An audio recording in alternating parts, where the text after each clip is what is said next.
სალომე ზურაბიშვილის ინიციატივა წინააღმდეგობის პლატფორმის შექმნასთან დაკავშირებით კვლავ განხილვის თემა და ასთა სხვადასხვაობის მიზეზია ოპოზიციაში.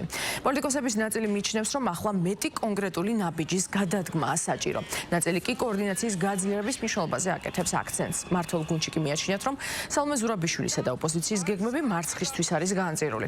საქართველოს მეხუთე პრეზიდენტი წინააღმდეგობის პლატფორმის შექმნის ინიციატივით 31 მარტს აქციაზე გამოვიდა. ზურაბიშვილის განცხადებით, პლატფორმა ღია ყველა პროევროპული პარტიის და ჯგუფისთვის, რომლებიც მზად არიან გვერდზე გადადონ პოლიტიკური შეუთავსებლობები და იზიარებენ პროტესტის მთავარ მოთხოვნებს, ახალი არჩევნების დანიშვნას და საპროტესტო აქციების დროს დაკავებულთა გათავისუფლებას.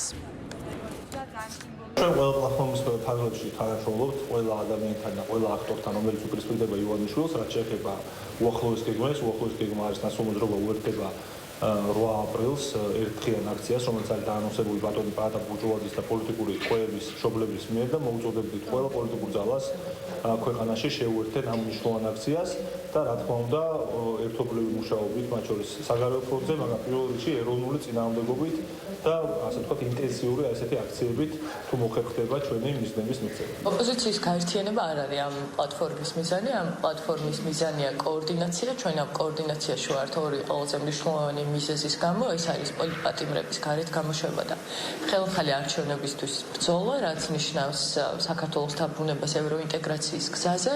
ეს კოორდინაცია მნიშვნელოვანია, ნახოთ რა შედეგებს აჩვენებს, ყოველ შემთხვევაში ცდილობა იმისა, რომ კოორდინირდეთ სხვადასხვა პოლიტიკური ჯგუფები ამ თემის ირგვლივ და სალომე ზურაბიშვილის ირგვლივ მნიშვნელოვანია. სალომე ზურაბიშვილის როლი ოპოზიციაში არის ის, რომ საზოგადოებას დაანახოს რა არის ოპოზიცია. მისი სახით ჩვენ გვაქვს სარკე ოპოზიციის ყველაფერი.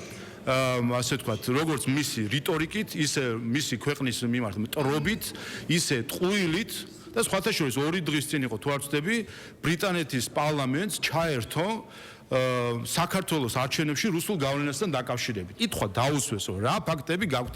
არაფერი ფაქტები არ მაქვსო, მე ხო არ ვარო უსაფრთხოების სამსახური. თუ ფაქტი არ გაქვს, აბა რას ლაპარაკობ? სარკე არის ის დღეს ოპოზიციის ყველაფრით, თავისი განცხადებებით, მტრობით, საქციელით, არაადეკვატური შეფასებებით, ურთიერთგამომრიცხავი რიტორიკით, აი არის ჩვეულებრივად განსახიერება ოპოზიციისა და სარკე ოპოზიციისა, ამიტომ ეს კარგია. რაც შეეხება ოპოზიციას, სხვა გუშინ ვისმენთ ვიღაცამ რაღაც დატოვა პარტია. კიდევ ერთხელ, ეს ცირკი ხო ნანახი გვაქვს. ეს კლოუნადა ნანახი გვაქვს, ხან ერთს რო ტოვებენ, მეორეში გადადიან. ეს არის ერთი ჯგუფი პოლიტიკური, რომელსაც ქვია ნაციონალური მოძრაობა თავისი იდეოლოგიით. ვინაიდან ეს იდეოლოგია გულისხმობს მტრობას ქვეყნისა, ეს იდეოლოგია გულისხმობს მტრობას ადამიანის.